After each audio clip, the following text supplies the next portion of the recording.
Bismillahirrahmanirrahim. Assalamualaikum warahmatullahi wabarakatuh. Innal hamdalillah nahmaduhu wa nasta'inuhu wa nastaghfiruh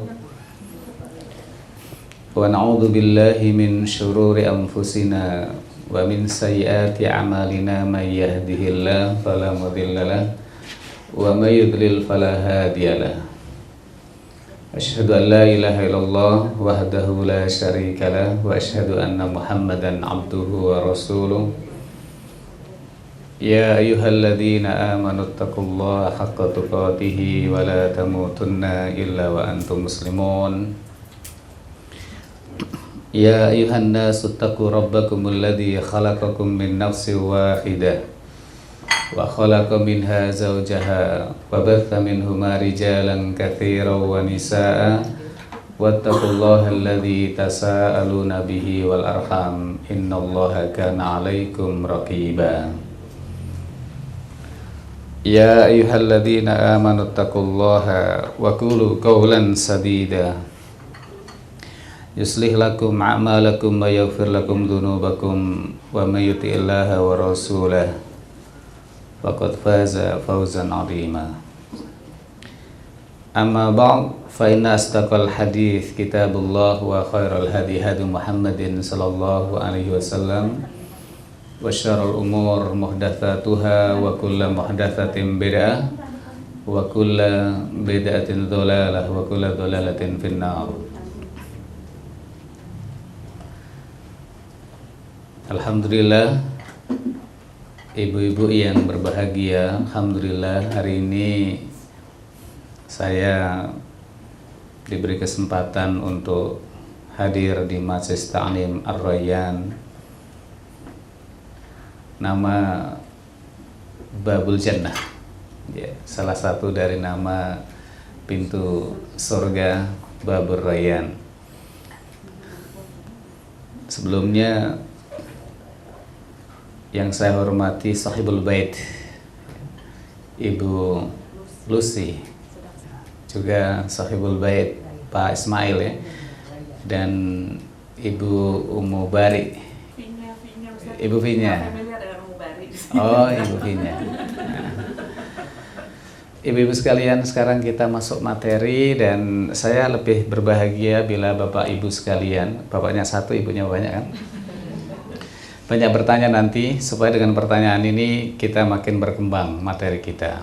Judulnya adalah Usulul Ibadah. Judulnya adalah Usulul Ibadah. Usul dari bahasa Arab, aslun, ya. Artinya bisa jadi dasar, bisa jadi pokok, bisa jadi pilar. Berarti pilar-pilar atau pokok-pokok ibadah. Ibadah, apa definisi ibadah?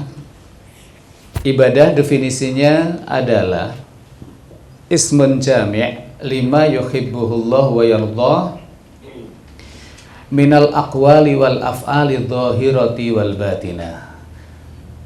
Nama yang mencakup atau segala sesuatu, atau versi saya adalah segala aktivitas kita yang dicintai dan diridhoi oleh Allah, baik ucapan maupun perbuatan yang terlihat atau yang tersembunyi.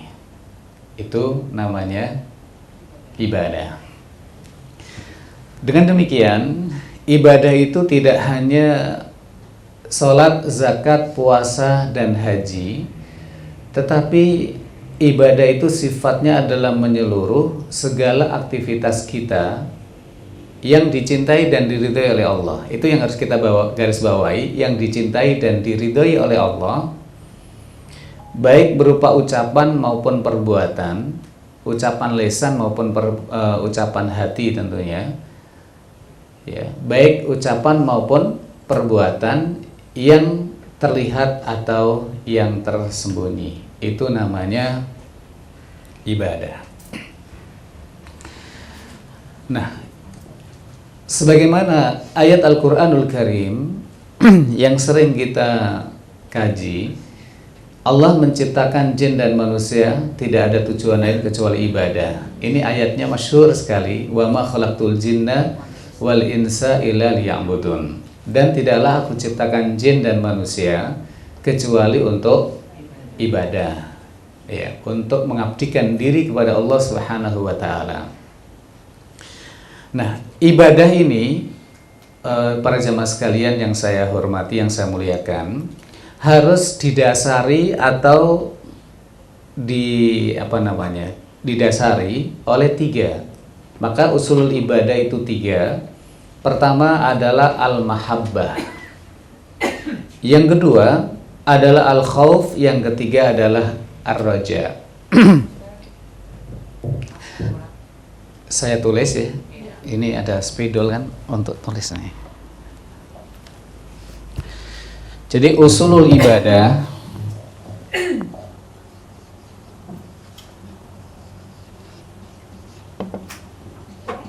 Usulul ibadah 1.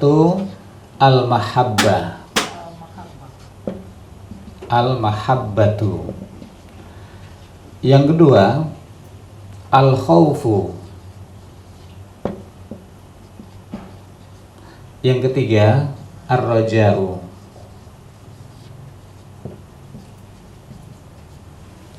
Mudah-mudahan terlihat. Al-mahabbatu, al-khawfu, ar-raja'u.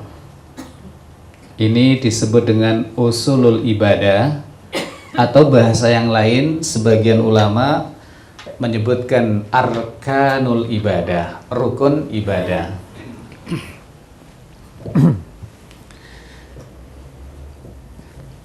Al-mahabbah artinya cinta, al-khauf artinya takut, ar-raja artinya harapan.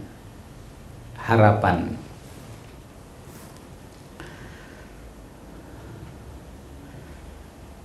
Seorang muslim atau muslimah harus beribadah kepada Allah didasari dengan mahabbah, berarti didasari dengan cinta. Kemudian juga didasari karena rasa takut akan siksanya. Dan yang ketiga juga didasari karena mengharapkan pahala dari Allah Subhanahu wa taala. Jadi ketiga-tiganya ini, ibu-ibu yang saya hormati, kita ibadah itu didasari dengan 3 ini.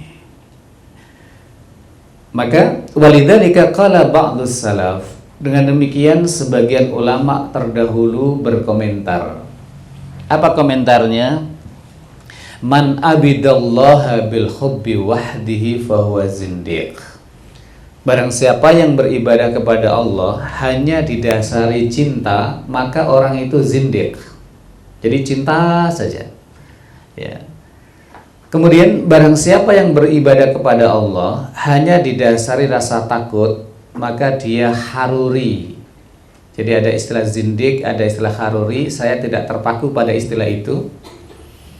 Dan barang siapa beribadah kepada Allah hanya mengharap saja, maka dia murji'ah. Sebaliknya, barang siapa yang beribadah kepada Allah didasari cinta, yang kedua didasari karena takut, yang ketiga juga mengharap, maka fahuwa mu'min. Orang itu adalah mu'min. Jadi seorang mu'min, sekali lagi ibu-ibu yang saya muliakan, yang saya hormati, ya, kita sebagai seorang mukmin, seorang muslim, beribadah kepada Allah didasari 3 ini. Cinta, yang kedua takut, yang ketiga harap. Bahkan ini tidak hanya hubungan dengan Allah, katakanlah hubungan suami istri. Kalau hanya seorang istri, kalau hanya cinta saja kepada suaminya, rasanya kurang. Berarti nggak punya rasa takut, nggak punya rasa harap. Ya, nggak takut sama suaminya dan juga nggak punya harapan pada suaminya. Sebaliknya, kalau seorang istri kepada suaminya hanya takut saja, berarti cinta enggak, mengharap juga enggak. Bagaimana kalau ada istri yang hanya mengharap saja, ya, nungguin aja gitu kan, mengharap saja, ya, berarti istri tersebut tidak cinta kepada suaminya, juga tidak takut kan? Yang penting mengharap saja pemberiannya. Tentunya ini tidak sempurna. Demikian pula ibu-ibu sekalian, kepada Allah Jalla Jalaluh, kita harus cinta kepada Allah. Yang kedua, takut akan siksanya. Dan yang ketiga adalah mengharapkan pahala dari Allah Subhanahu wa Ta'ala. Satu persatu saya akan bahas. Pertama, cinta. Cinta ini termasuk ahammu usulil ibadah. Cinta ini termasuk pokok atau rukun ibadah yang paling penting. Fayajibu alal abdi ayyuhibballah. Wajib bagi seorang hamba untuk mencintai Allah. Betul, mencintai Allah. Wa ayyuhibba jami'a ma yuhibbuhullahu ta'ala minat ta'at. Dan seorang hamba wajib mencintai semua yang dicintai oleh Allah. Ibu-ibu sekalian yang dimuliakan oleh Allah, kita ingin tahu siapa saja yang dicintai oleh Allah. Silakan buka Al-Quran. Nanti kan ada innallah yuhibbu, innallah yuhibbu, innallah yuhibbu, atau wallahu yuhibbu, wallahu yuhibbu. Itu menunjukkan bahwa Allah mencintai mereka. Dan itu perlu kajian khusus sepertinya, siapa golongan orang-orang yang dicintai oleh Allah, supaya kita bisa masuk di dalamnya. Wa ayyakraha jami'a ma yakrahuhu minal ma'asi. Dan seorang mukmin itu benci, ya, benci kepada semua yang dibenci oleh Allah Subhanahu wa Ta'ala. Kalau Allah membenci, maka kita juga membenci. Allah membenci maksiat, Allah mencintai taat, kita mencintai ketaatan, kita membenci kemaksiatan. Wa ayyuhibba jami'a awliyaihil mu'minin. Dan mencintai semua wali-wali Allah. Nah, ini seringkali definisi wali ini salah persepsi. Wali itu apa? Kekasih. Di Al-Quranul Karim ada istilah awliya Allah. Wali-wali Allah, orang-orang yang dikasihi oleh Allah Subhanahu wa Ta'ala. Kemudian di Indonesia juga ada istilah wali, wali songo. Ya. Kemudian ditambah satu lagi, wali ke-10. Seolah-olah wali itu hanya mereka saja. Hanya yang songo, hanya yang 9. Lebih dari itu bukan wali.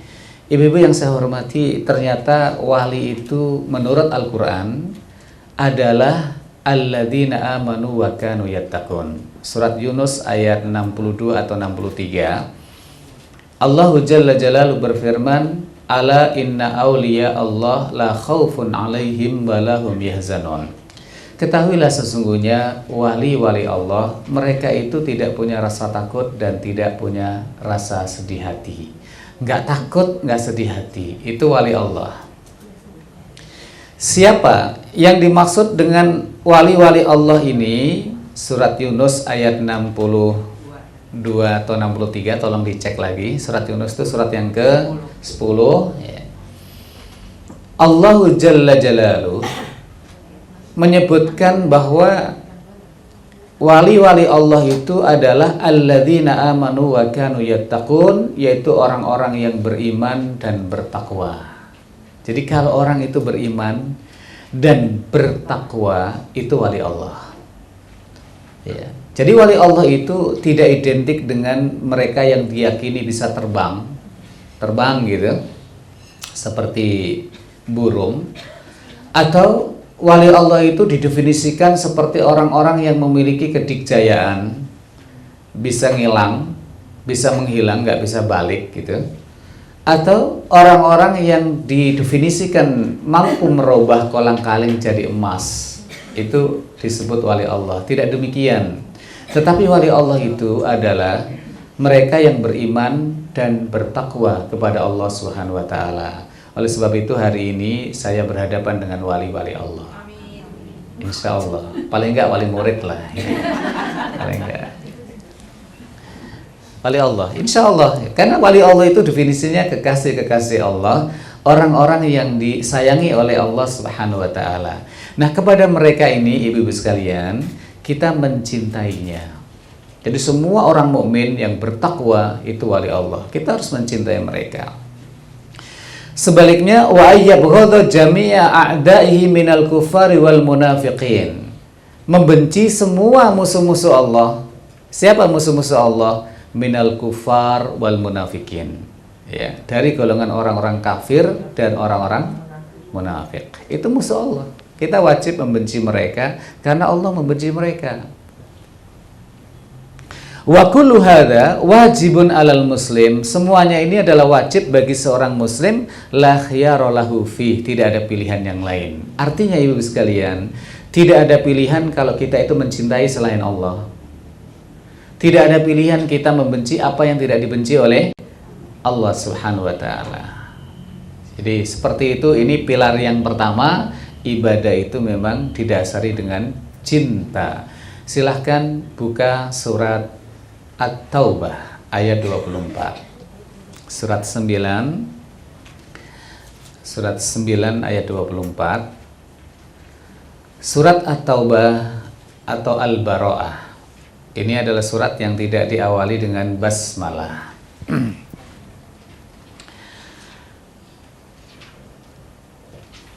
Ketemu semua Bu ya? Baik. Ayat 24. Ya. Surat 9 At-Taubah ayat 24.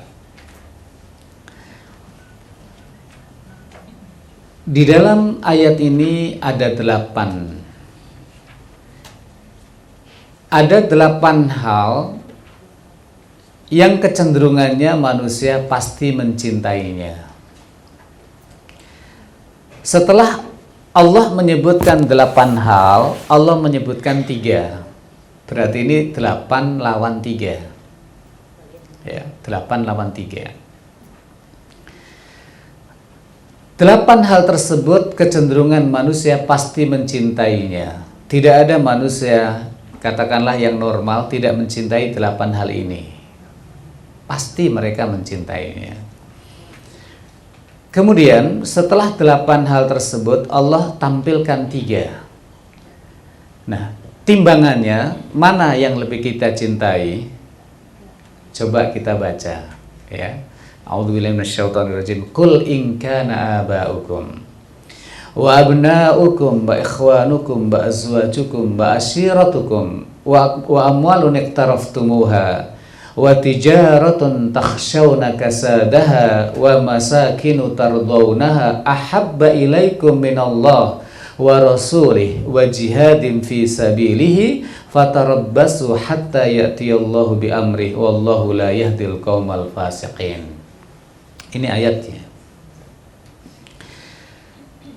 Katakanlah jika ayah-ayahmu, ayah, kita masing-masing punya ayah. Yang kedua, anak-anakmu. Yang ketiga, saudara-saudaramu. Yang keempat, azwajukum. Azwaj itu artinya adalah pasangan. Bagi seorang istri itu adalah suami, bagi suami itu adalah istri, itu azwaj. Yang keberapa sekarang? 1, 2, 3, 4, 5. Wa ashiratukum, dan keluarga besar, kerabat-kerabat. Yang keenam, wa amwalun iktaraftumuha, harta yang kalian kumpul-kumpulkan. Ya, jungkir balik, kepala jadi kepala, kaki jadi kaki, kata orang. Mana ada kaki jadi kepala, kepala jadi kaki. Dalam rangka mencari harta. Siang bagaikan malam, malam bagaikan siang, mobat mabit, ngalor ngidul, apalagi ngetan ngulon, dalam rangka mencari harta. Dan semua orang pasti mencintai hartanya. Yang berikutnya adalah perdagangan, bisnis yang kalian takut merugi. Tidak ada orang yang bisnis berani merugi. Tidak ada, belum pernah saya mendengar orang yang berbisnis atau dagang, saya mau dagang, saya siap rugi, saya mau rugi, nggak ada. Semua takut kerugiannya. Yang berikutnya yang ke-8, wa masakinu tardaunaha, rumah yang kalian sukai. Buktinya direnovasi, buktinya dipercantik, buktinya diperbesar dan sebagainya. Itu kecenderungan manusia pasti mencintai hal itu. Katakan jika itu semuanya ahabba ilaikum minallahi wa rasulihi wa jihadin fi sabilihi lebih kalian cintai daripada Allah, Rasulnya, dan berjihad di jalannya, fatarabbasu hatta ya'tiyallahu bi'amrih. Maka tunggulah saatnya Allah akan mendatangkan urusannya, dan Allah tidak memberikan hidayah kepada kaum yang fasik. Ini menunjukkan cinta. Siapa prioritas cinta kita? Allah. Ini Allah prioritas cinta kita.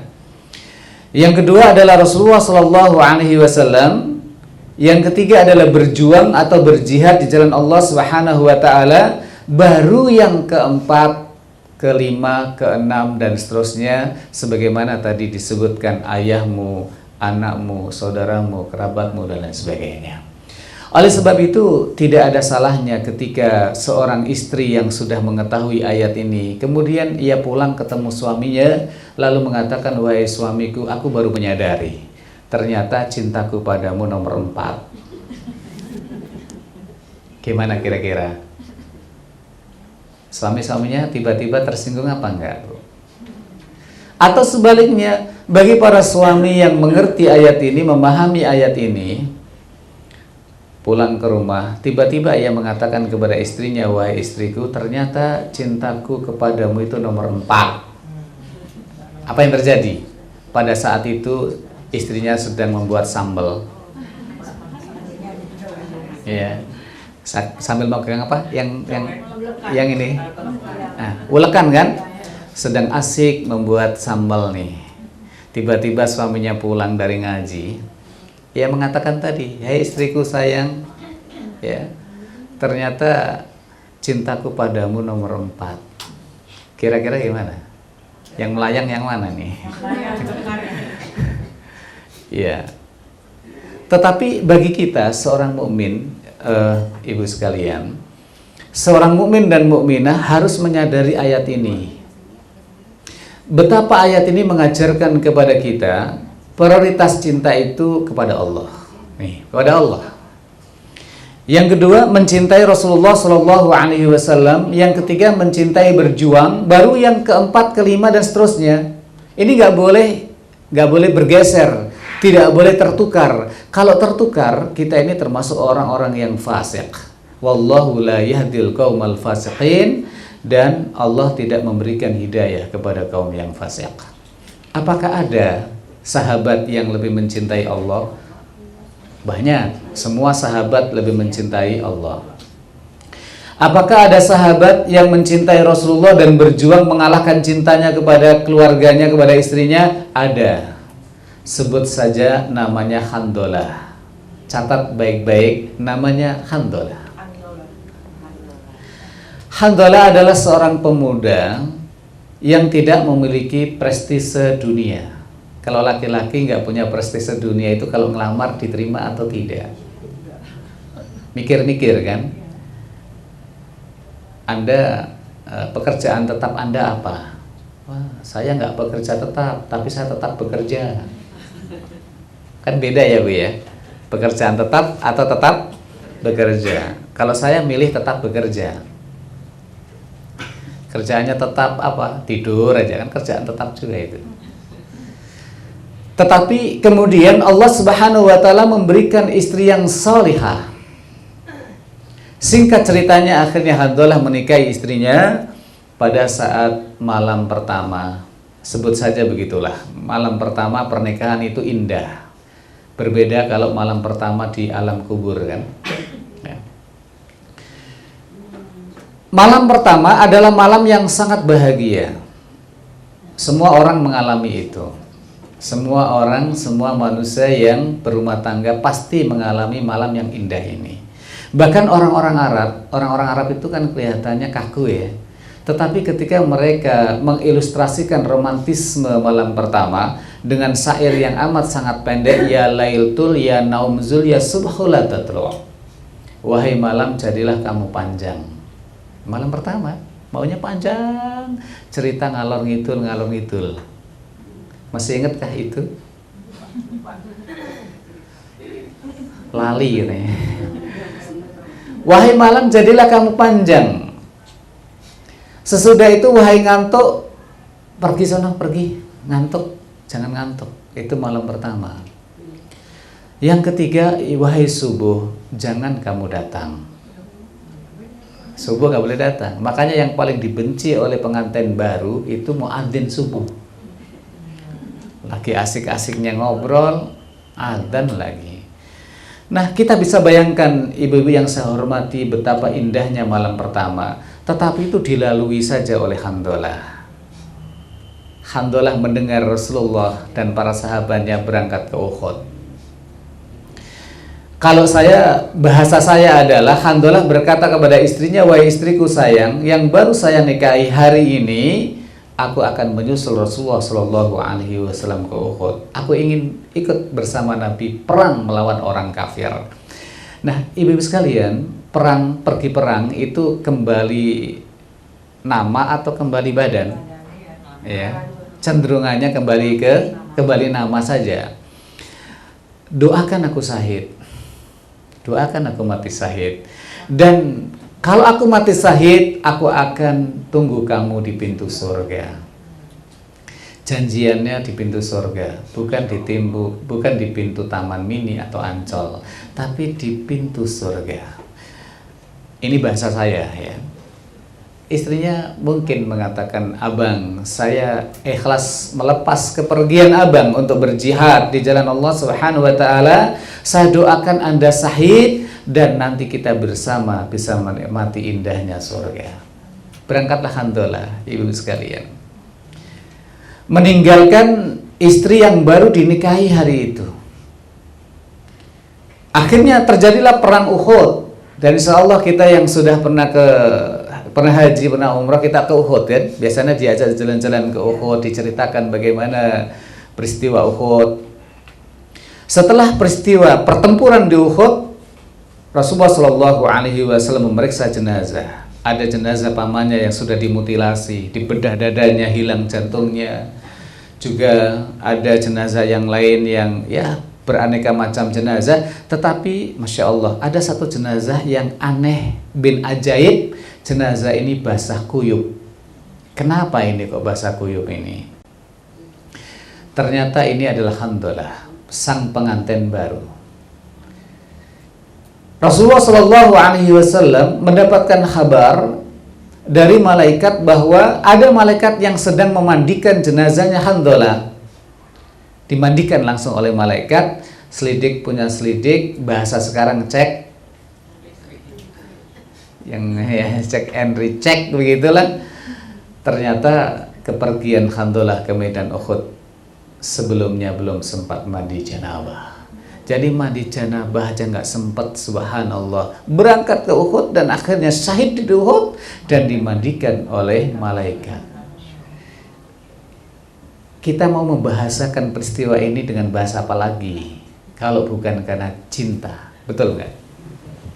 Saking cintanya Handolah kepada Allah Subhanahu wa Ta'ala, saking cintanya Handolah ini kepada Rasulullah Shallallahu Alaihi Wasallam, dan saking cintanya Handolah ini kepada jihad, berjuang, akhirnya dia tinggalkan istri yang baru dinikahi hari itu. Kalau saya belum sampai ke sana, ibu-ibu ya, saya belum jauh, iman kita itu jauh dengan para sahabat itu. Jauhnya itu bisa juga baina sama wa sumur, antara langit dan sumur, jauh, tidak pernah mencapai itu. Nah, ini cinta. Nah, oleh sebab itu cinta ini merupakan pilar ibadah yang pertama. Kalau orang itu sudah cinta kepada Allah, dia pasti akan berzikir kepada Allah. Kalau seseorang itu akan berzikir kepada Allah, pasti hatinya akan tentram. Alladzina amanu wa tatma'innu qulubuhum bidzikrillah. Ala bidzikrillahi tatma'innul qulub. Surat Ar-Ra'd ayat 28. Orang-orang yang beriman dan hati mereka tentram dengan zikir kepada Allah. Ketahuilah, hanya dengan berzikir kepada Allah hati kita ini tentram. Sekarang banyak orang gundah gulana, banyak orang apalagi ya stres dan sebagainya, karena mereka ini tidak berzikir kepada Allah Subhanahu wa taala. Tidak mau ngaji, tidak mau hadir ke majelis ilmu seperti hari ini, maka yang terjadi adalah stres. Tenang. Kalau seseorang sudah cinta kepada Allah, maka kewajiban-kewajiban itu tidak terasa berat. Bahkan sholat itu terasa nikmat. Betul ya? Makanya Rasulullah SAW seringkali kalau mendekati waktu sholat, ia mengatakan kepada Bilal, "Kum ya Bilal, fa'arihna bis-shalah." Kum ya Bilal, ayo Bilal, ya, rehatkanlah kami ini dengan sholat. Rehat. Orang kan kalau penat butuh rehat, butuh cas, begitulah ya. Maka sholat itu dianggap oleh Nabi itu sebagai sebuah rehat. Arihna bis-shalah. Kemudian juga Rasulullah SAW menyebutkan, ju'ilat qurratu aini fis shalah, dijadikan mataku ini indah pada saat sholat. Makanya ibu-ibu sekalian, kalau kita cinta kepada Allah, sholat itu dikangenin, dirindukan. Kok adanya lama banget. Berbeda dengan orang-orang munafik. Orang-orang munafik itu kalau mendengarkan adzan, pasti mereka sedih, pasti mereka nggak suka. Baru selesai sholat udah adzan lagi. Kenapa? Karena sholat asarnya asgrib, asar menjelang maghrib, nggak lama kan adzan. Karena ciri orang munafik kan begitu, mereka mengakhir-akhirkan sholat. Kalau orang mukmin tidak, dia on time sholatnya. Bahkan sebelum adzan pun ia tunggu, kok adzannya lama banget, kok nggak adzan. Begitulah kira-kira. Kemudian bagaimana sekarang menumbuhkan cinta? Ini yang penting. Ini penting juga ya. Menumbuhkan cinta, pertama kita menjalankan kewajiban-kewajiban dan menjauhi yang haram. Jadi ini caranya, tipsnya bagaimana menumbuhkan cinta. Kita menjalankan yang diwajibkan oleh Allah dan menjauhi dari hal-hal yang diharamkan. Insya Allah tumbuh cinta. Yang kedua, al-iktsaru min nawafilil ibadat, memperbanyak ibadah-ibadah sunnah. Memperbanyak ibadah-ibadah sunnah.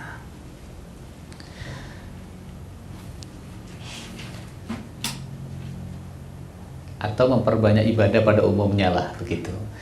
Contoh di antara yang terpenting adalah sima'un au qira'atu kalamillahi ta'ala bitadabbur. Ini. Jadi menumbuhkan cinta itu, ibu-ibu yang saya hormati, adalah mendengarkan atau membaca Al-Quran dengan tadabbur. Insya Allah tumbuh cinta. Jadi mendengarkan Al-Quran. Hari ini, hari kekinian, ibu sekalian, mendengarkan murotal Al-Quran itu sebuah kebutuhan. Kalau tidak di rumah, di mobil. Kan salah satu radio dakwah kan radio kita itu, Radio Ismail Radio kan. Itu kan ada murotal Al-Quran. Atau membaca, kita membaca kalam Allah Subhanahu wa taala Al-Qur'an bitadabbur, dengan tadabbur, dengan memperhatikan makna kandungan yang terdapat di dalamnya. Maka membaca Al-Qur'an ini sebuah kewajiban, aslinya sebuah kewajiban. Oleh sebab itu para jemaah sekalian, jadikan hari kita ini untuk membaca Al-Qur'an. Tidak ada hari tanpa membaca Al-Qur'an. Mau di sistem one day one juz terserah, one day setengah juz juga terserah, sesuai dengan kemampuan masing-masing. Tetapi jangan sampai hari kita ini tidak membaca Al-Quran ya. Dan dalil yang paling sering kita dengar kaitannya dengan keutamaan belajar membaca Al-Quran itu, khairukum man ta'allamal Quran wa 'allamah. Orang yang paling baik di antara kalian adalah orang yang belajar dan mengajarkan Al-Quran. Itu yang terbaik. Guru-guru TK, guru-guru TPA, mereka ini insya Allah yang terbaik. Karena itu janji Rasulullah Shallallahu Alaihi Wasallam, khairukum man ta'allamal Quran wa 'allama. Orang yang paling baik di antara kalian adalah yang belajar dan mengajarkan Al-Quran. Itu pengakuan dari Nabi Shallallahu Alaihi Wasallam.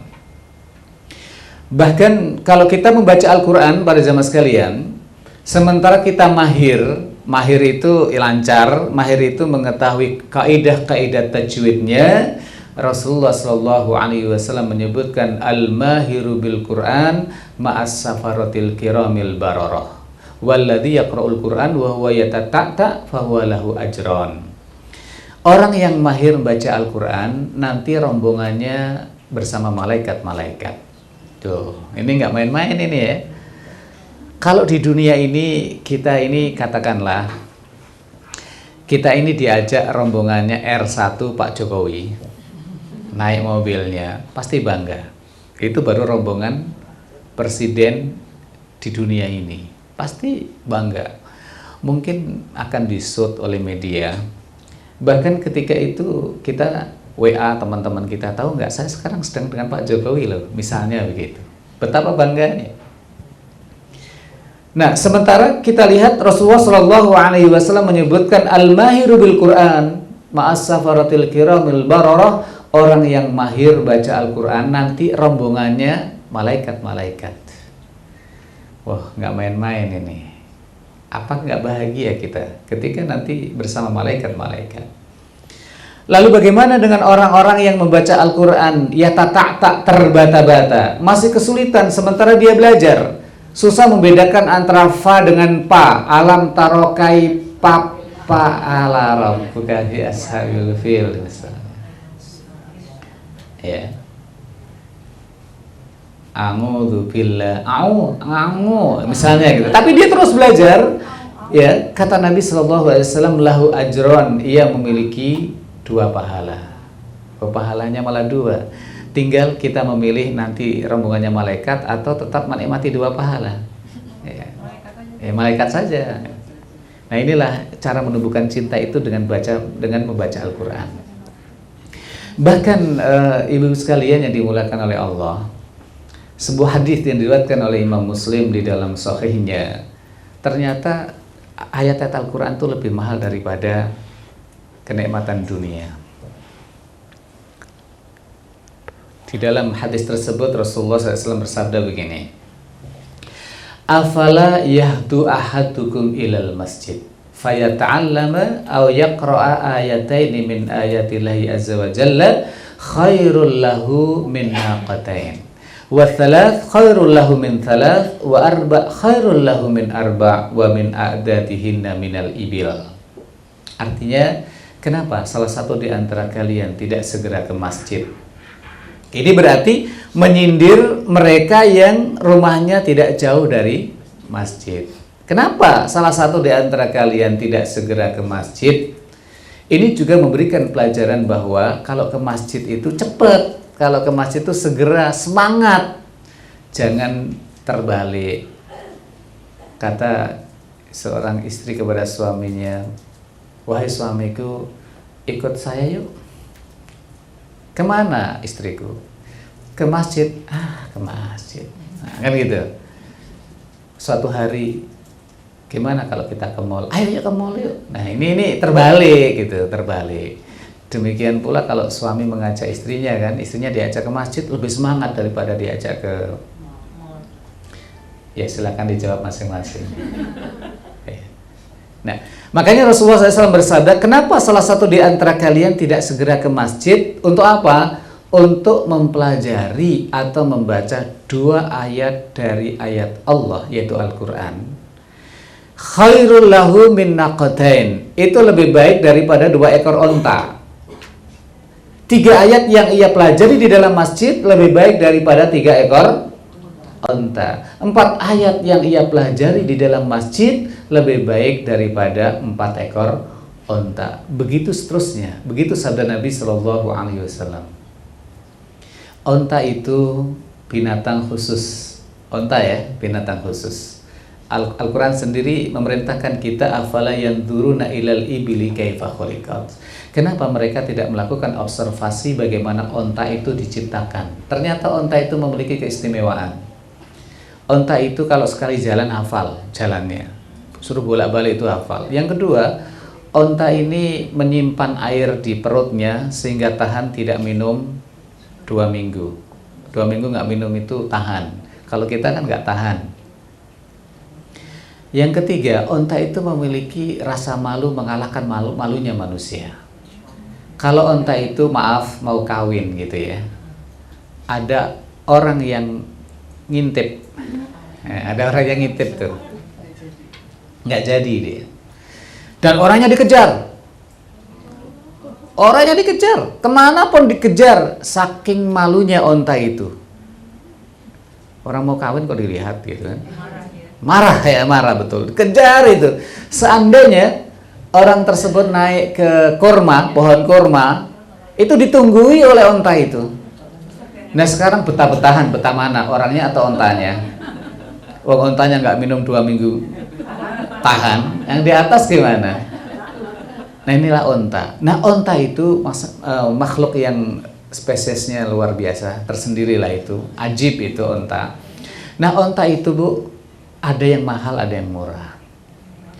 Ada yang harganya 30 juta, 40 juta rupiah, yang biasa dibuat hadiyu atau dam di Saudi itu.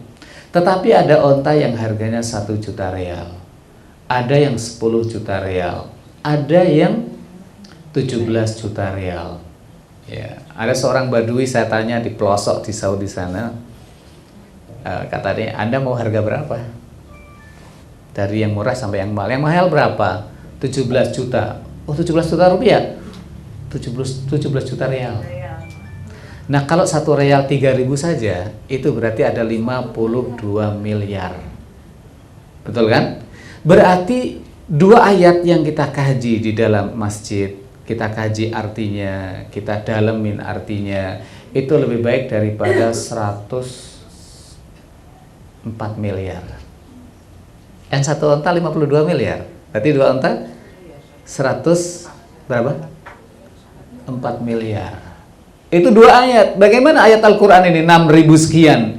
Tidak ada nilainya, tidak bisa dinilai dengan dunia ini. Oleh sebab itu para jamaah sekalian, kita ini lebih mencintai Al-Quran, harus mengalahkan cinta kita kepada onta. Onta adalah lambang kenikmatan dunia. Tetapi berapa banyak orang-orang yang beralasan mengejar dunia, lagi sibuk kerja, nggak sempat ngaji Al-Quran. Maaf ya Bu, hari ini saya nggak bisa hadir nih, hari Senin ini nggak bisa hadir kajian, ya kan? Kenapa? Aduh, lagi ada pesanan roti nih, pesanan ini kan gitu kan? Nah, berarti kan dia tinggalkan majelis ilmu yang isinya ayat-ayat Al-Quran untuk mengejar dunia. Salam saja deh buat ustadznya, kan gitu. Ya mudah-mudahan tidak demikian lah kita ya. Nah baik, ini cara menumbuhkan apa? Cinta. Termasuk juga kita mengamalkan sholat an-nafilah, sholat sunnah, lebih khusus sholatul lail, lebih khusus sholat malam atau tahajud, lebih khusus itu. Ketika kita berbicara tahajud, Ibu sekalian, kita berbicara surat Al-Muzammil. Mohon dilihat suratnya. Surat yang ke-73. Ayat pertama. Sampai jam berapa, Bu Vina? Sampai jam berapa ini? Talim? Oh, talimnya sampai asar. Buka puasa di sini dong. 11.30 ya. Iya. Baik, surat Al-Muzammil, surat yang ke-73, ayat pertama kita perhatikan. Surat Al-Muzammil ini terdiri dari 20 ayat. Ya, 20 ayat.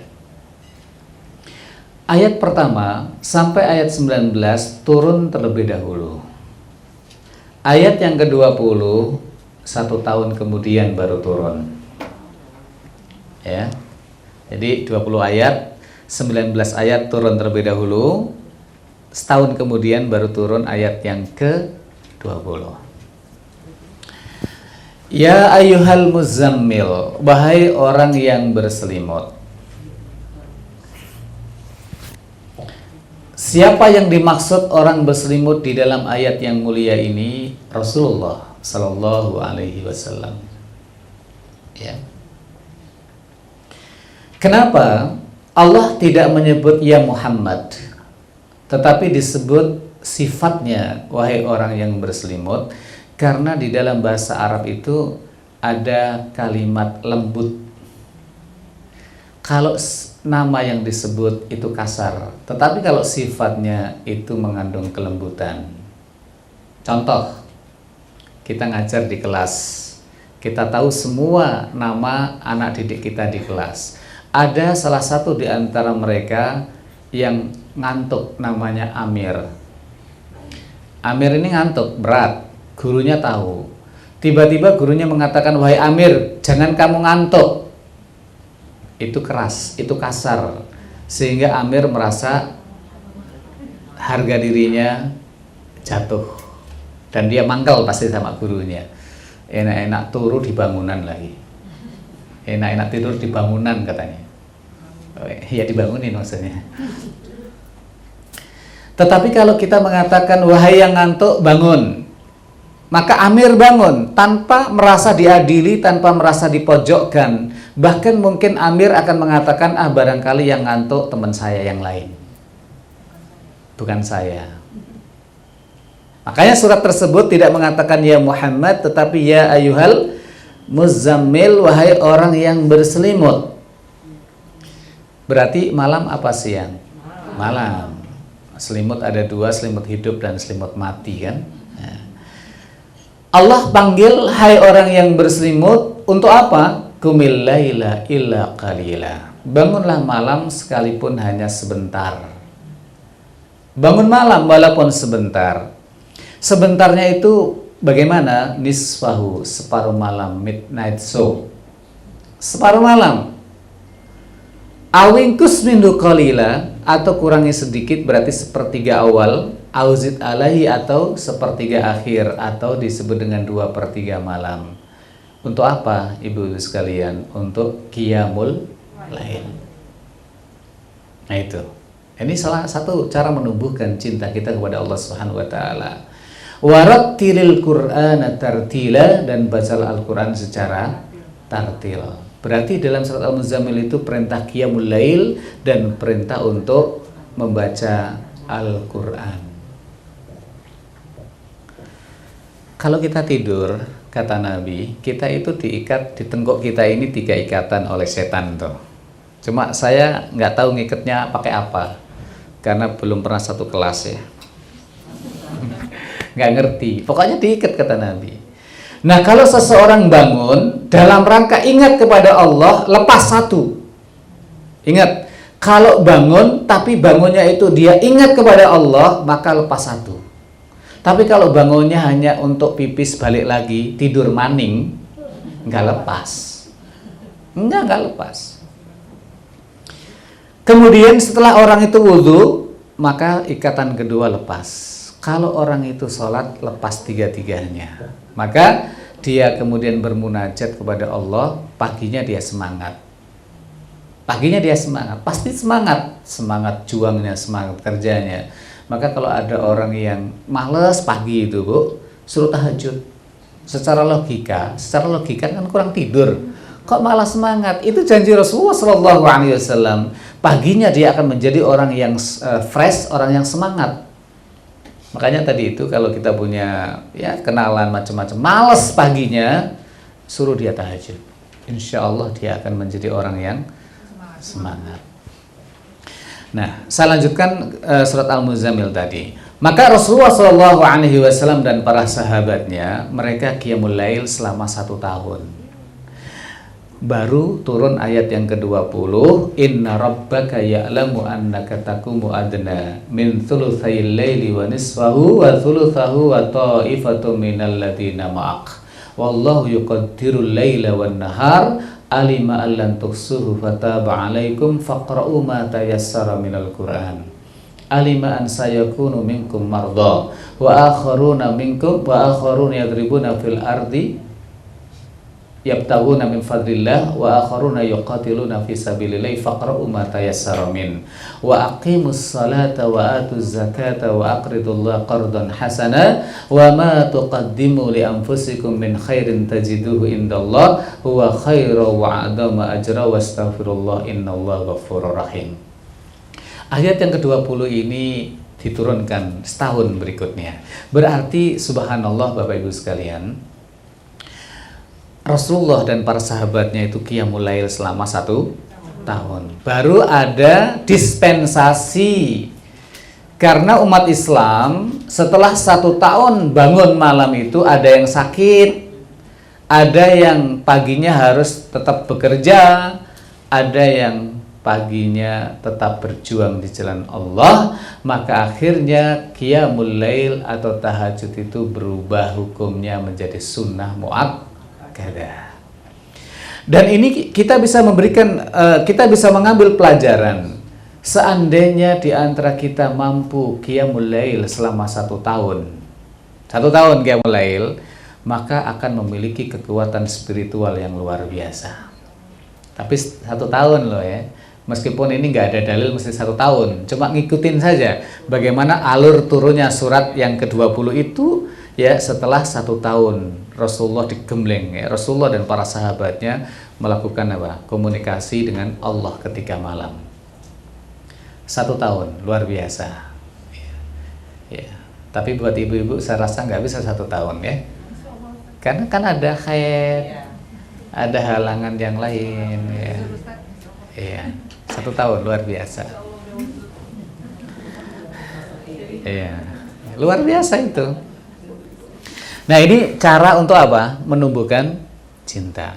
Berikutnya, ibu-ibu sekalian, cara menumbuhkan cinta adalah kita mengenal nama-nama Allah dan sifat-sifatnya. Allah memiliki nama dan sifat-sifat. Nama Allah Al-Asma'ul Husna. Jumlahnya 99. Dari mana kita tahu jumlah 99? Pokoknya 99 gitu. Iya Pak, di cover mushaf kan ada itu. Saya hitung kok 99. Itu bukan dalil ya. Allah memiliki 99 nama, itu terdapat di dalam hadis riwayat Imam At-Tirmidzi. Itu ada 2 atau 3 hadis yang mengatakan Allah memiliki 100 nama kurang 1. Berarti 99, atau disebutkan innalillahi tis'ah wa tis'aina isma. Allah memiliki 99 nama. Ar-Rahman, Ar-Rahim dan seterusnya. Wallahu la ilaha illa dan War-Rahman, Rahim dan seterusnya. Itu 99 nama. Masing-masing nama memiliki sifat-sifat. Ya, itu kita harus mengenal. Dan kita harus mengenal juga Allah. Ibu-ibu sekalian, di mana Allah? Nah, ini pertanyaannya ya. Aina Allah? Di mana Allah? Dulu ada budak wanita yang mau dijual oleh tuannya. Kata Nabi, ntar dulu saya mau tanya. Wahai budak wanita, aina Allah? Di mana Allah? Karena keterbatasan pengetahuan tidak luas sebagaimana sahabat yang lain, karena keterbatasan waktu untuk menuntut ilmu dan lain sebagainya. Tetapi budak itu mengerti di mana Allah. Akhirnya budak wanita itu mengatakan Allahu fis sama, Allah itu di langit. Oh gitu ya. Kalau gitu idzan anti mukminah. Kalau begitu kamu adalah seorang mukminah. Maka Nabi melarang budak tersebut untuk dijual, tetapi dimerdekakan. Nah, ini dalam rangka menumbuhkan cinta. Pepatah kita mengatakan tidak kenal maka tidak sayang ya. Tidak sayang maka tidak, ya segitulah, saya nggak ngerti itu ada ahlinya lah itu. Nah, kalau kita tidak mengenal Allah, nggak mungkin kita mencintai Allah. Salah satunya pertanyaannya, di mana Allah? Ibu-ibu sekalian, yang tahu di mana Allah, ya Allah sendiri kan? Betul nggak? Nah, Allah menginformasikan keberadaannya di dalam surat Toha ayat yang kelima. Surat Toha itu surat yang ke-20 ayat yang kelima. Ar-Rahmanu 'alal arsyistawa. Ya. Ar-Rahmanu 'alal arsyistawa. Allah yang Maha Rahman bersemayam di atas arsy. Tuh. Jadi kita mengenal Allah, kalau ada pertanyaan di mana Allah, sudah copy paste aja dari Al-Qur'an, surat Toha ayat yang kelima, Ar-Rahmanu 'alal arsyistawa. Allah yang Maha Rahman itu bersemayam di atas arsy. Itu sudah, itu pasti benar copy pastenya. Hanya saja kita ini tidak bertanya lebih lanjut, kan nggak boleh. Akidah yang ditanamkan Nabi itu nggak boleh bertanya bagaimana arsnya, di mana, apa namanya, kayak apa, bagaimana bersemayamnya. Enggak, sudah selesai. Ibu-ibu sekalian, saya ingin memberikan ilustrasi saja biar betapa kita ini ingin mencintai Allah. Kita ini juga berbicara nanti arsy Allah kan. Arsy Allah kan di atas sana. Kita ini hidup di bumi ini, menurut kita bumi ini sudah besar.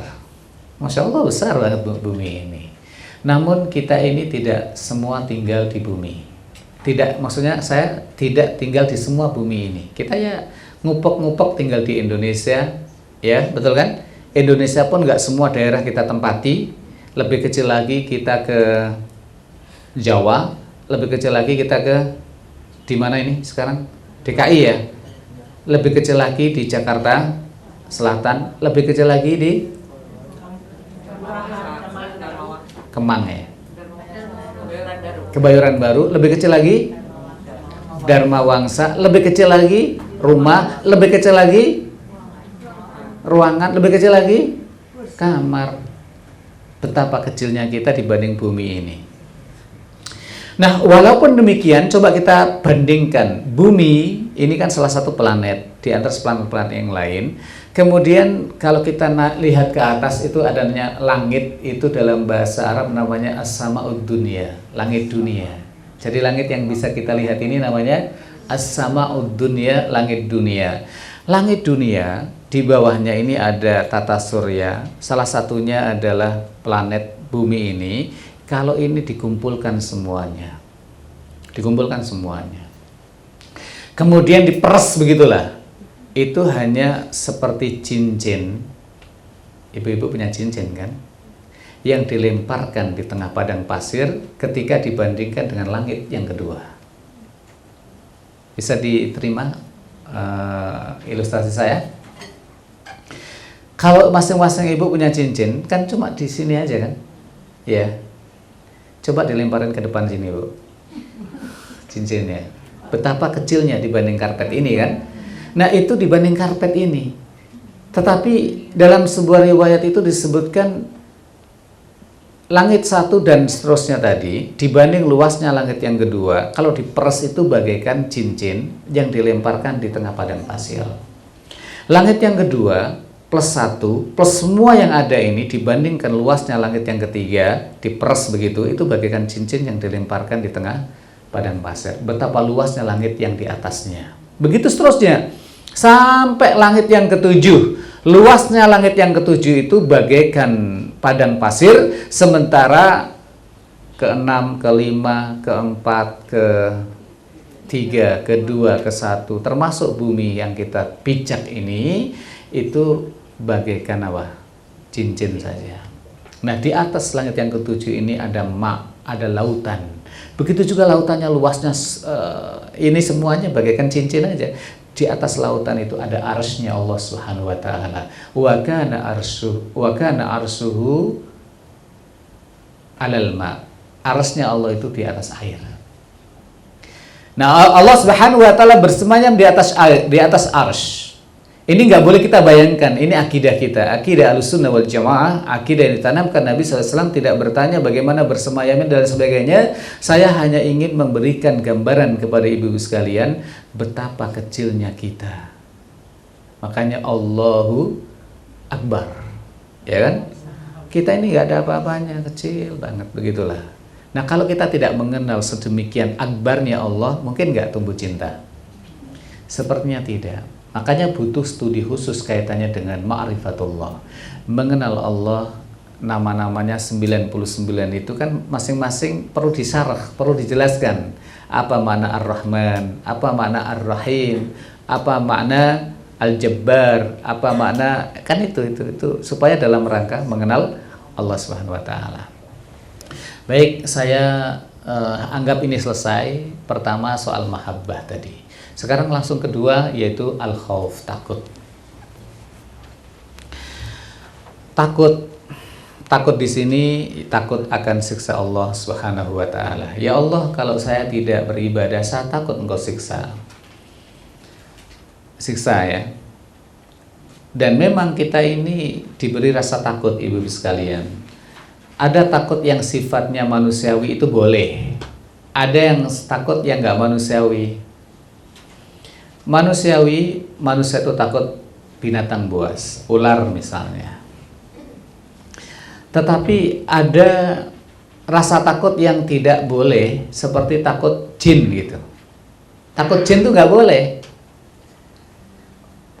Kenapa banyak orang nggak takut neraka tapi takut jin? Ke diskotik nggak pernah takut, berarti kan ke neraka nggak takut. Tetapi kalau lewat jembatan kan takut. Jembatan sepi atau kosong gitu kan, sampai merendahkan diri serendah-rendahnya. Ia mengatakan, "Mbah numpang lewat, anak bagong numpang lewat," kayaknya gitu kan, merendahkan dirinya. Anak bagong kan babi, berarti seseorang itu merendahkan dirinya sebagai anak babi, mau lewat numpang ya Mbah, dianggap di situ ada penghuninya. Ini nggak boleh. Jadi takut kepada jin tuh nggak boleh. Ibu-ibu malam bangun, bulu kuduknya berdiri, ya, wah ini ada jin misalnya, feelingnya wah ada jin, ya nggak perlu takut, ya berdoalah kepada Allah, hilangkan, usirlah jin itu, kan begitu saja, ya.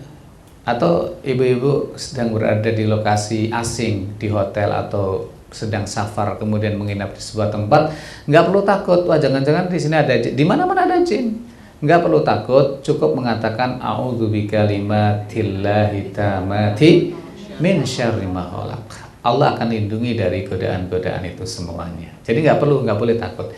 Yang takut itu hanya kepada Allah Subhanahu wa taala. Baik, singkat saja takut ini. Ya, bagaimana menumbuhkan rasa takut? Ya, mengenal Allah dan sifat-sifatnya. Ketika ada Panglima TNI berada di masjid, orang yang nggak kenal itu Panglima TNI, mana takut sama dia? Biasa-biasa aja kan? Tetapi justru ajudannya yang takut, ya nggak? Oh ya ini Pak sandalnya jangan sampai hilang Pak, ini nanti dicolong oleh, ya kan gitu. Nah, takut Bu. Kalau kita nggak kenal nggak takut. Ini ada penjahat besar misalnya, tukang bunuh orang. Kalau kita nggak ngerti dia siapa, kan kita nggak takut. Coba kalau kita ngerti, ini pernah bunuh orang nih, kan kita ini pasti waspada ya. Ini begal nih kemarin yang baru pulang dari penjara nih, kita baru takut. Makanya demikian pula Allah, kalau nggak mengenal Allah ya nggak akan takut. Yang terakhir ar-raja, yaitu harapan. Selain kita cinta kepada Allah, takut juga, kita juga mengharap pahala dari Allah Subhanahu wa taala. Mengharap pahala Allah itu sudah seyukianya kita. Namun walaupun demikian, ibu-ibu yang saya cintai, ibadah itu lillah, ikhlas ya. Ikhlas kan mencari ridha Allah, otomatis kasih pahala kan? Ya, dikasih pahala oleh Allah Subhanahu wa taala. Nah, mengharap ini ada 3. 2 terpuji, 1 tercela. Kapan kita berharap kepada Allah dan itu dipuji oleh Allah atau hal itu terpuji, dan kapan kita mengharap kepada Allah tetapi harapan kita itu tercela. Satu, ya, ini yang terpuji. Raja man ata Allah fi ayyataqabbalallahu amalah wa ayyuthibahu alaihi bil fauz bil hayat bil jannah wan najat minan nar. Harapan orang-orang yang taat kepada Allah agar amalnya diterima. Ini harapan baik apa buruk? Baik. Jadi harapan orang-orang yang taat kepada Allah agar Allah menerima amalnya. Dan agar Allah memberikan balasan. Balasannya apa? Surga dan selamat dari neraka. Tuh. Itu balasannya. Kita harapan orang-orang yang taat kepada Allah, ya Allah terimalah amalku, ya Allah masukkan aku ke dalam surgamu dan selamatkanlah aku dari neraka. Harapan ini adalah terpuji. Begitu ya, terpuji. Yang kedua,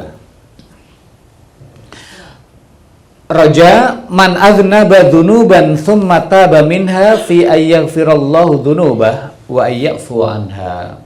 Harapan orang-orang yang banyak berbuat dosa, kemudian dia taubat agar diampuni dosanya dan dimaafkan. Terpuji apa tercela? Terpuji.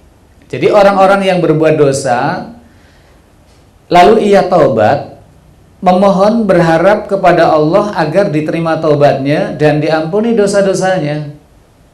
Berarti terpuji atau tercela? Terpuji, ibu-ibu sekalian.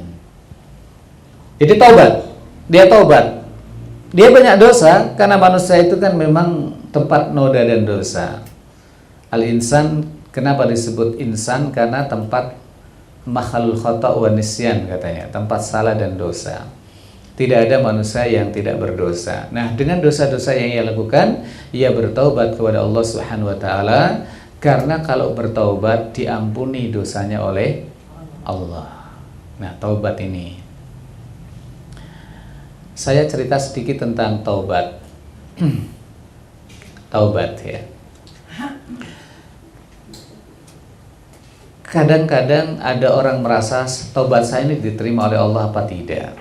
Suatu hari ketika tanggal 8 Dzulhijjah, tanggal 9 Dzulhijjah pagi hari di Mina. Di Mina. Mau ke Arafah karena mau wukuf. Ya, karena tarwiyah dulu, tarwiyah tanggal 8 Dzulhijjah. Ini haji ya. 8 Dzulhijjah, mabit di Mina sampai pagi, kemudian tanggal 9 pagi masih di Mina untuk berangkat ke Arafah. Pagi itu saya melihat ada seorang bapak kayak merenung begitu. Merenung diam, padahal bapak ini gagah.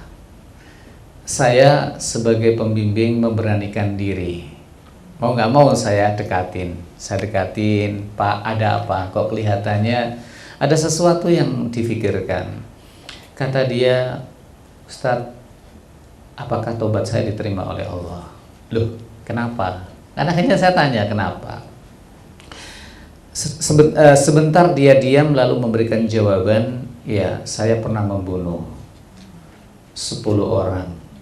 10 orang, kaget saya, dadikduk gini kan. Diterima nggak taubat saya? Saya juga sejenak berpikir saya harus ngasih jawaban yang benar. Maka saya teringat Rasulullah SAW pernah mengatakan dulu ada orang membunuh 99 orang. Lalu ia bertanya kepada ahli ibadah, ya, kepada ahli ibadah, apakah saya ya dimaafkan oleh Allah karena saya sudah membunuh 99 orang. Kata orang ahli ibadah itu, wah boro-boro, satu aja enggak, apalagi akhirnya dibunuh sekalian. Udah lengkap deh 100 orang. Jalan lagi, ketemu orang ahli ilmu. Ahli ilmu, tadi ahli ibadah, sekarang ahli ilmu. Kalau saya membunuh 100 orang lalu saya taubat, diterima nggak taubat saya oleh Allah? Kata ahli ilmu itu diterima oleh Allah. Allah Maha mengampuni hambanya, tetapi taubatlah dan pergilah kamu, hijrahlah kamu ke daerah sana. Akhirnya berangkat. Di tengah perjalanan wafat. Terjadi perebutan dua malaikat, malaikatul maut, malaikatul adab dan malaikatul rahmah. Masing-masing berebut, ya, mau dibawa ke surga, mau dibawa neraka, berebut. Akhirnya Allah Jalla Jalaluh mengutus malaikat yang menyerupai manusia. Malaikat tadi, tapi menyerupai manusia, menjadi hakim di antara mereka berdua. Coba diukur. Akhirnya diukur, ternyata sang at-taib tadi, orang yang bertaubat tadi, lebih dekat ke daerah hijrahnya hanya sejengkal saja. Akhirnya dibawa ke surga. Saya teringat hadis itu dan saya jelaskan kepada bapak tersebut. Jadi Allah Maha menerima taubat. Hanya saja bapak harus minta maaf kepada keluarganya. 10 orang bu yang pernah dibunuh. Nah, akhirnya dia agak mendapatkan pencerahan begitu, agak senyum begitulah. Nah, di situ saya berpikir, kalau saya memberikan jawaban yang salah, gimana? Iya. Kalau saya memberikan jawaban yang salah, iya, saya jadi ke-11 kan? Alhamdulillah, kemudian dia bisa terima. Dan sebelumnya dia mengatakan, sepanjang hidup saya tidak pernah menangis. Sepanjang hidup saya tidak pernah sedih, ya. Tetapi saya lihat pada waktu di Arafah sempat menangis, meneteskan air mata. Mudah-mudahan taubatnya diterima oleh Allah SWT. Yang ketiga sekarang, harapan yang ketiga yang tercela. Raja man huwa mumtadun fit tafriti fil wajibat waqi'un fil muharramat musirun 'alaiha wa ma'adzalika yarju rahmatullah. Harapan orang-orang yang tidak menjalankan kewajiban. Dia tidak menjalankan kewajiban. Dan sebaliknya terjerumus di dalam hal-hal yang diharamkan, tapi dia masih pede bakal dikasihi oleh Allah Subhanahu wa taala. Dia banyak berdosa, ya, dia banyak melakukan dosa kepada Allah Subhanahu wa taala. Ya. Bermaksiat terus-terusan, kewajibannya enggak, tapi dia tetap pede bakal tetap disayangi oleh Allah. Ini harapannya enggak bener ini. Salat kadang-kadang, maksiat jalan, orang bilang STMJ itu. Salat terus, tapi dia pede bakal disayang terus oleh Allah Subhanahu wa taala. Tapi dia berharap terus disayang oleh Allah. Di kampung saya dulu ada tambal ban. Kampung saya di Jawa Timur, ya. Ada tambal ban. Ini nggak pernah sholat. Diingetin oleh teman-temannya lah begitu. Kok kamu nggak sholat sih? Ya buat apa sholat, kata dia. Semua orang pengen surga, nanti yang ke neraka siapa? Gitu ngomongnya. Kan enak malahan di neraka, kata dia. Nanti bareng artis-artis, katanya gitu. Enggak, dia ngomongnya begitu, Bu. Ya, itu saya cuma copy paste aja gitu. Dan nanti di surga, kata dia, kalau semua masuk neraka kan penuh, katanya. Giliran saya masuk neraka, kata malaikat, kepenuhan. Kamu nggak muat, kamu balik aja ke surga. Gitu maksudnya. Ya ini namanya harapan yang apa? Tercela. Saya simpulkan sebelum saya berikan kesempatan untuk bertanya. Ibadah kita itu didasari 3 itu. Cinta, yang kedua takut, yang ketiga mengharap. Jangan cinta saja. Orang cinta saja kan nggak takut, nggak mau, nggak peduli dikasih atau tidak. Jangan takut saja, nanti nggak cinta, nggak berharap. Jangan harap saja, pokoknya harap saja. Kayak anak ke orang tuanya mengharap saja, disuruh ini nggak mau, disuruh ini nggak mau, takut sama orang tuanya juga nggak, kan nggak enak juga kita sebagai orang tua. Maka ketiga-tiganya ini menjadi arkan, menjadi usul ibadah. Mudah-mudahan dengan memahami ini, ibu sekalian, kita makin mencintai Allah Subhanahu Wa Taala. Baik, demikian saya persilakan bila ada pertanyaan. Masih ada waktu 16 menit lagi, insya Allah, sampai pukul 11.30 ya. Silahkan. Apa saja boleh kalau memang bisa dijawab. Monggo Bu, silakan Bu. Iya, silakan. Masuk kalau ibadah umroh kan ada level ya, ada umur juga gitu ya. Berarti ada berikut.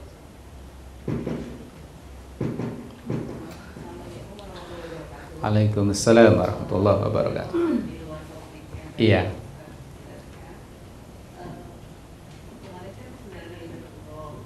Terus ada tuh dari travelnya kan ada yang umroh kedua untuk yang telah meninggal dunia.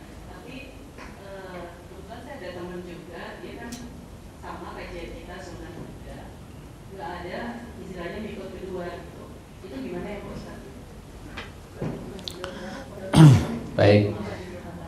Ini pertanyaan di luar tema ya Bu ya, kaitannya dengan umroh ya. Coba kita perhatikan hadis Rasulullah SAW.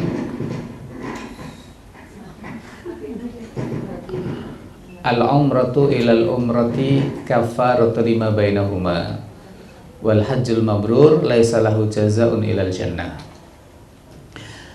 Dari satu umrah ke umrah berikutnya adalah penebus dosa di antara keduanya, dan haji yang mabrur tidak ada balasan yang setimpal kecuali jannah.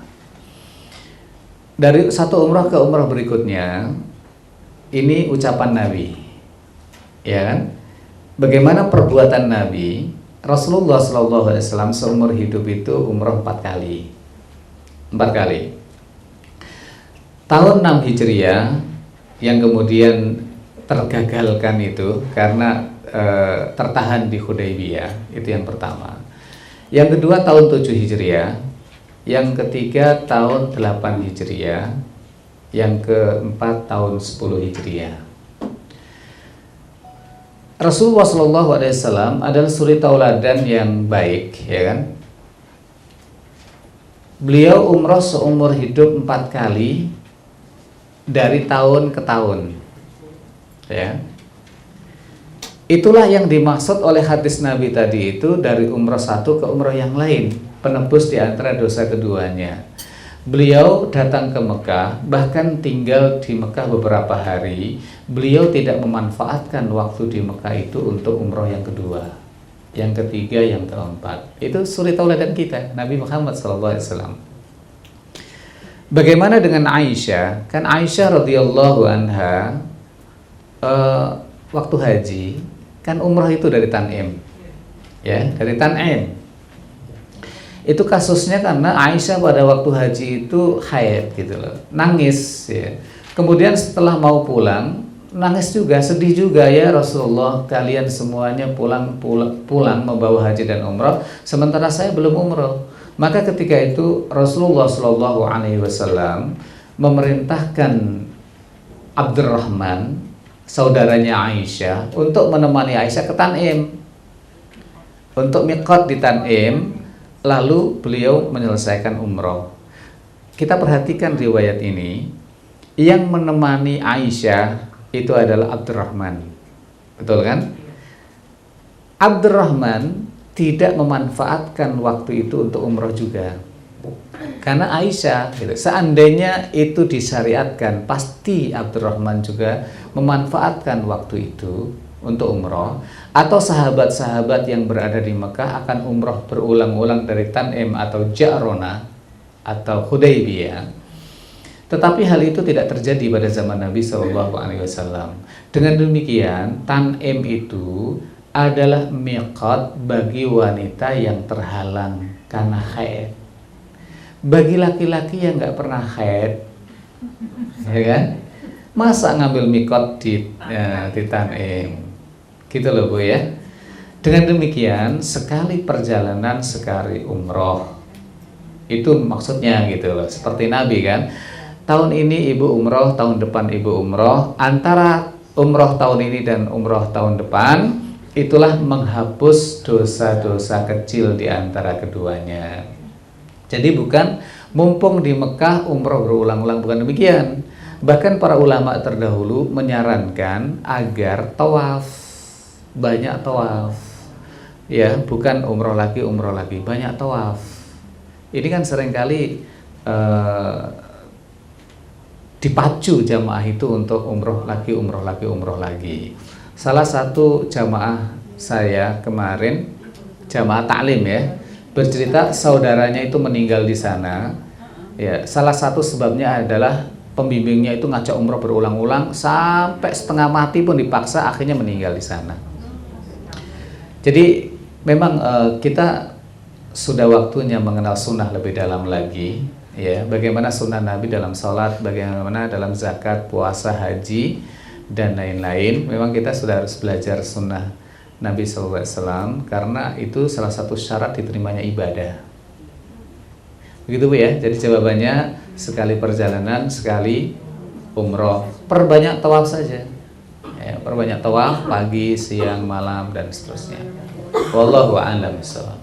Ada lagi, Ibu? Nah, kalau kita mau ngomongin untuk orang tua, gimana? Yang udah meninggal, hadiah. Kan ada yang, saya mau umrohin orang tua saya sudah meninggal. Baik, setahu saya, yang ada itu adalah bukan badal umroh berdiri sendiri. Setahu saya ya Bu ya, dengan keterbatasan pengetahuan saya, yang saya tahu itu badal haji. Badal haji itu dalilnya pasti ada. Ya, itu boleh, badal haji itu boleh.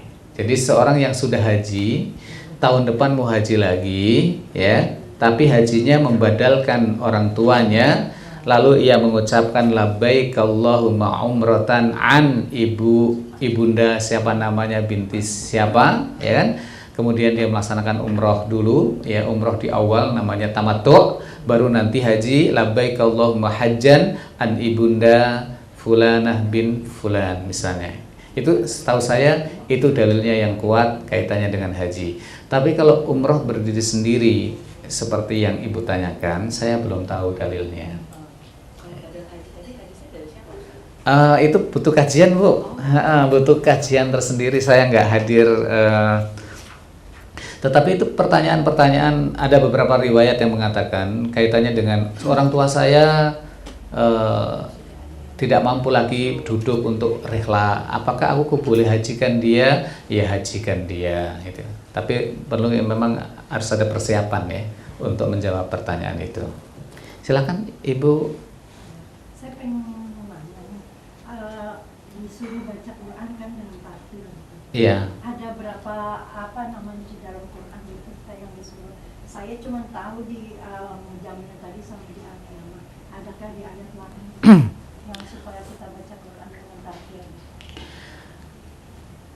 Di dalam Al-Quran disebutkan warattilil Qur'ana tartila. Bacalah Al-Quran secara tartil. Itu memang di dalam surat Al-Muzammil. Itu ya. Bacalah Al-Quran secara tartil. Tartil itu sesuai dengan kaidah-kaidah tajwid. Begitu Bu ya. Boleh pelan, boleh sedang, boleh sedikit cepat, tapi tetap di atas kaidah ilmu tajwid. Nah, selain itu Kalau di Al-Qiyamah kan beda lagi makna maksudnya di situ. Muhammad baca dengan satu gerakan lidahmu gitu.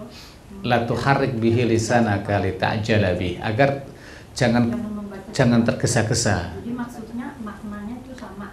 Maknanya sama, jangan tergesa-gesa baca Quran. Kan ada orang baca Quran, ini Ramadan, sebentar lagi Ramadan nih. Orang punya program khataman Quran. Akhirnya membacanya, Masya Allah, yang pendek dipanjangkan, yang panjang dipendekkan. Bu, tahu nggak kalau kita salah membacanya, panjang dipendekkan, pendek dipanjangkan, itu artinya bisa terbalik, artinya bisa hancur-hancuran. Contoh, kita di dalam akhir surat Ali Imran itu ada doa Rabbana, bukan itu, innaka la tukhliful mi'ad. Innaka la tukhliful mi'ad. Artinya sesungguhnya engkau ya Allah tidak pernah menyelisihi janji. Tetapi kalau kita baca lanya yang seharusnya panjang menjadi pendek, berarti innaka la tukhliful mi'ad, itu artinya sesungguhnya engkau ya Allah benar-benar mengingkari janji. Nah, kan terbalik kan? Nah, jadi jangan mengejar target kuantitas kemudian merubah bacaan itu. Contoh yang kedua, wal asri innal insana lafi khusr. Innal insana lafi, lamnya pendek apa panjang? Lafi apa lafi? Pendek ya? Nah, sama kan? Kalau kita baca lamnya panjang, wal asr, innal insana lafi khusr. Itu maknanya hancur-hancuran. Kalau makna yang betul kan demi masa, sesungguhnya manusia itu benar-benar dalam kerugian, rugi semua kecuali illal ladzina amanu, orang yang beriman dan beramal soleh, watawasau bil haq, watawasau bis sabr. Tetapi kalau tadi dipanjangkan, berarti sesungguhnya manusia itu nggak ada yang rugi, nggak ada yang rugi. Yang rugi siapa? Orang yang beriman. Loh, malah kebalikan kan?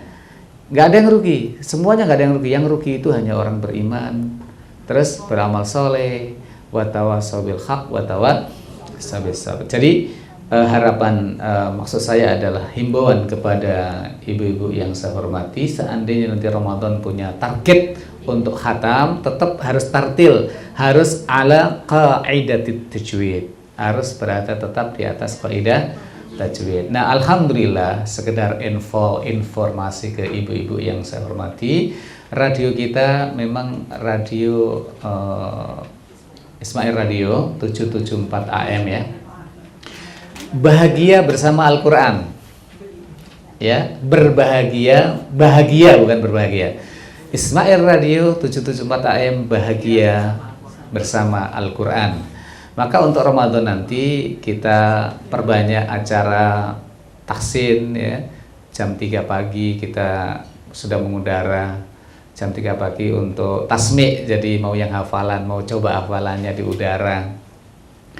Atau jam 9 pagi juga kita akan tahsin, juga jam 9 malam. Nah, selama ini sebelum Ramadan itu tahsinnya, belajar membaca Qur'annya itu maghrib sampai isya tiap hari. Alhamdulillah, radio baru nongol ya, baru lahir, belum ada setahun. Ismail Radio bahagia bersama Al-Qur'an. Mudah-mudahan ibu berkenan mendengarkannya di 774 AM ya, itu Al-Qur'an ya.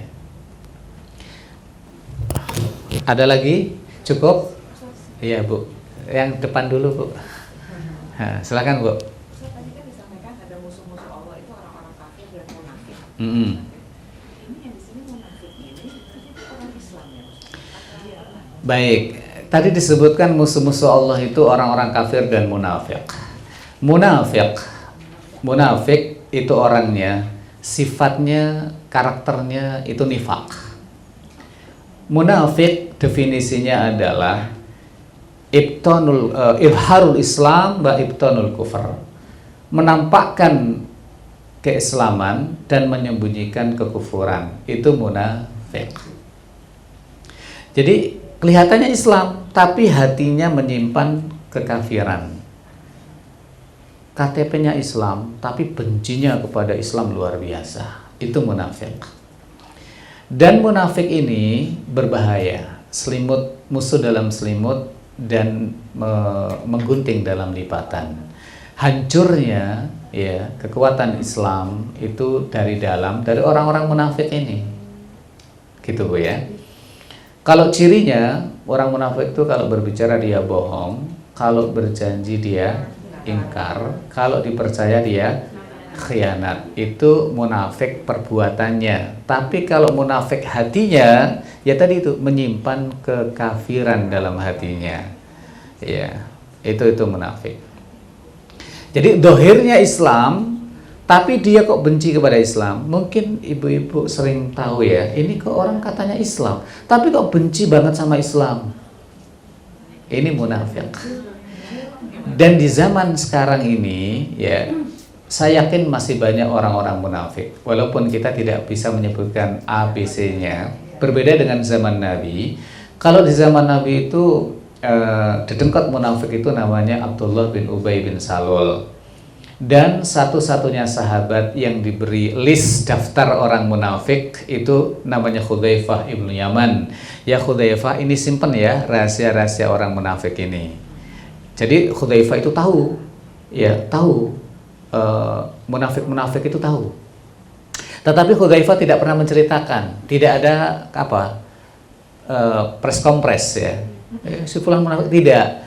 Nah, tapi semua sahabat tahu kalau hal itu ada di tangan Hudzaifah. Makanya suatu hari Umar bin Khattab radhiyallahu anhu marah kepada Hudzaifah. Ya Hudzaifah, kamu harus jujur mengatakan apa adanya. Saya termasuk daftar munafik enggak? Kata Hudzaifah, engkau tidak termasuk wahai Umar. Maka Umar akhirnya setiap ada orang meninggal dunia, ibu sekalian, Umar melihat Hudzaifah mensolati apa enggak jenazah ini. Kalau Hudzaifah mensolati berarti dia enggak munafik. Kalau Hudzaifah enggak mau mensolati berarti dia munafik. Memang karena kita ini enggak boleh mensolati orang-orang munafik yang mati. Wala tusolli ala ahadim minhum mata abada. Janganlah kamu solati orang munafik yang mati itu untuk selama-lamanya. Itu munafik. Jadi Umar begitu. Jadi dengan demikian yang nggak boleh disolati itu orang munafik. Terus siapa lagi? Orang kafir. Orang kafir nggak boleh disolati. Orang yang bunuh diri. Iya. Orang yang punya utang. Orang yang punya utang. Nabi pernah mau mensolati, tapi kemudian Nabi tahu bahwa ini punya utang. Nabi mengatakan saya nggak mau mensolati orang yang punya utang. Ya, sampai ada yang menanggung siapa yang melunasinya. Saya ya Rasulullah, kata Abu Darda kalau nggak salah itu. Saya Rasulullah, saya yang menanggung utangnya. Baik, kalau gitu kamu tanggung utangnya, maka saya solati. Ini luar biasa utang. Utangnya nggak banyak, cuma 2 dinar. Bagaimana dengan sekarang orang yang punya utang banyak? Tapi kalau sudah ada yang menanggung utangnya, boleh disolati. Makanya utang piutang ini Bu, kan kita ngeri juga kan. Kita utang, kita meninggal, nggak ngerti ahli waris kita. Ngeri loh utang. Lebih baik menghutangi daripada hutang. Tetapi kalau ibu menghutangi, lihat dulu yang mau dihutangi. Ini orang soleh apa enggak? Kalau soleh kasih aja. Kayak Ustadz mau utang kasih aja. Enggak intermezzo aja. Karena orang mati syahid saja yang seharusnya masuk surga ntar dulu kan kamu punya utang. Akhirnya orang yang menghutanginya dipanggil itu nanti di akhirat. Fulan, ini loh teman kamu ini seharusnya masuk surga hari ini, dia terhalang karena punya utang kamu. Bagaimana kalau kamu ikhlaskan utang kamu?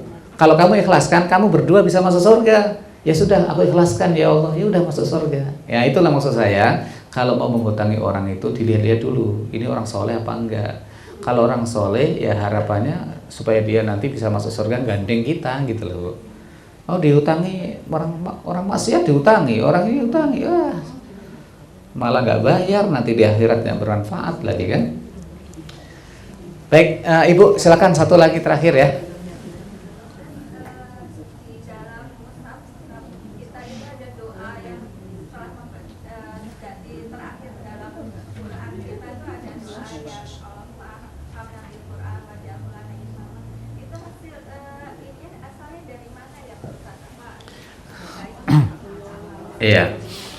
Iya, di belakang mushaf kita itu kan Allahumma arhamna bil Qur'an, Allahumma arhamna bil Qur'an itu ya. Saya dulu pernah tanya kepada Syekh ahli qiraah. Saya pernah bertanya kepada Syekh Musa Al-Luqmani, beliau pemegang qiraah sab'ah atau beliau menguasai dapat sanad 10 lah qiraah itu. Saya tanya juga tentang itu gimana doa dari itu, doa yang seperti itu Syekh itu. Namanya Syekh Musa Al-Luqmani. Insya Allah Syawal nanti beliau akan ke Indonesia bertemu dengan kami ya. Beliau yang pakarnya mengatakan la adri, aku nggak ngerti itu dari mana. Aku nggak ngerti itu dari mana katanya. Ya, berarti beliau juga nggak ngerti kalau itu hadis mana, nggak ngerti, gitu loh. Saya nggak ngerti itu dari mana. Makanya kalau itu dilanggengkan, artinya setiap membaca Al-Quran terus mengucap Allah marhamna itu bid'ah, gitu ya. Tetapi kalau tidak dilanggengkan, ya suatu saat memang kita ya Allah berdoa, sifatnya doa. Allahummarhamna bil Quran gitu kan misalnya, itu dianggap tidak masalah. Tetapi kalau dilanggengkan menjadi diyakini itu sebagai sebuah doa yang kaitannya dengan itu, beliau sendiri nggak tahu. Nah, jawaban saya seperti beliau juga. Termasuk pengetahuan sedikit Bu ya, ketika memulai membaca Al-Quran kan kita ta'awud ya, a'udzubillahi minasyaitonirrajim. Kemudian di awal surat kita Bismillahirrahmanirrahim kecuali surat At-Taubah. Namun mengakhirinya cukup dengan diam. Mengakhiri baca Quran itu dengan diam, selesai. Tidak dengan membaca Sadaqallahul Azim. Gitu loh ya. Iya, tidak membaca Sadaqallahul Azim. Artinya apa Sadaqallahul Azim? Sadaqah benar, sadaqah itu benar. Allah, Al-Azim yang maha besar. Tapi seringkali diartikan maha benar Allah dengan segala firman-Nya. Loh, dengan segala firman-Nya itu terjemahan dari mana? Loh, kok kita nggak baca Sadaqallahul Azim? Iya, karena Rasulullah SAW juga tidak membaca itu. Ketika Ibnu Mas'ud diminta oleh Rasulullah, ya Ibnu Mas'ud, bacalah Al-Quran untukku. Kata Ibnu Mas'ud, ya Rasulullah, bagaimana aku akan bacakan Quran sementara Quran diturunkan kepadamu? Maka kata Rasulullah, aku senang mendengarkan bacaan dari kamu. Akhirnya baca, sampai baca surat An-Nisa ayat berapa itu, 41 atau berapa, kaitannya dengan bahwa Rasulullah SAW itu nanti menjadi saksi ya. Maka berat hal itu, Rasulullah SAW mengatakan cukup Ibnu Mas'ud cukup. Akhirnya Abdullah Ibnu Mas'ud diam, selesai. Nah, ini di sini ibu-ibu yang saya hormati, Rasulullah tidak mengatakan kepada Ibnu Mas'ud, bacalah Sadaqallahul Azim. Seandainya Sadaqallahul Azim itu ajaran Nabi, pasti ditegur oleh Nabi. Dengan demikian, kita selamatnya kalau ikut sunnah Nabi, ya sudah selesai aja. Selesai ya ditutup. Kan gitu, ditutup. Tidak pakai dicium-cium segala. Tidak, sudah. Begitu Bu ya. Baik, demikian jazakumullahu khairan. Terima kasih banyak kepada Bu Finya Sahibul Bait yang hari ini sedang safar. Mudah-mudahan suatu hari nanti kita berkenalan dengan Sahibul Bait. Rumahnya dipakai ngaji, kita nggak ketemu kan nggak enak ya. Dan mudah-mudahan rumah ini rumah yang barokah insya Allah, rumah yang besar, rumah yang bagus, digunakan untuk ta'lim, subhanallah ya. Saya juga iri juga, mudah-mudahan saya juga punya rumah seperti ini di surga nanti. Amin. Tapi biasanya lebih bagus kalau di surga.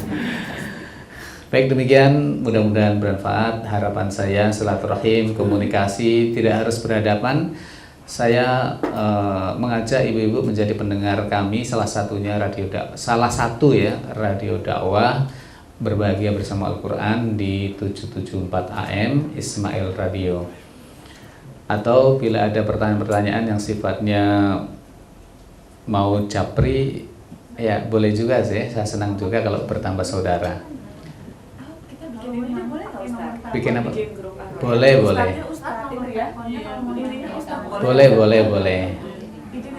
Boleh, saya bersedia, tapi tentunya saya tidak setiap hari bisa memberikan jawaban karena saya mungkin belajar dulu, saya hati-hati dulu dalam berkomunikasi ya. Dan ibu-ibu tahu saya bukan seorang yang menguasai banyak ilmu, tetapi saya katakan bahwa saya justru kalau berbicara di hadapan langsung ini kan gemeteran juga. Iya, kalau berbicara di balik radio nggak ngerti malah saya santai gitu ya. Memang jujur ada kerugiannya juga.